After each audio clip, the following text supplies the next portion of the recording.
سورہ مزمل کی فضیلت۔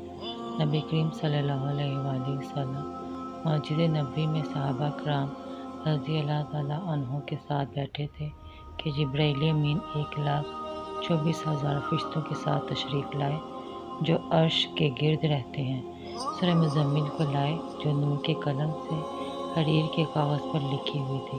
نبی کریم صلی اللہ علیہ وآلہ وسلم نے اٹھ کر اسے عزت و تکریم کے ساتھ ہاتھوں میں لیا اور بوسہ دیا اور پوچھا کہ کیا حکم ہوتا ہے۔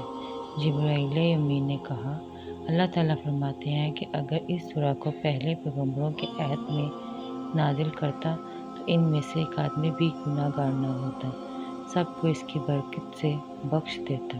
اے نبی، جو تمہاری امت میں سے اس کو فرض نماز کے بعد پڑھے گا، ہر حرف جو اس میں ہے اس کے نامہ اعمال میں 1,00,000 نیکیاں لکھوں گا اور اس کی 1,00,000 برائیاں دور کروں گا، اور جو ہمیشہ پڑھتا رہے گا اس کے رزق میں وسعت و برکت ہوگی۔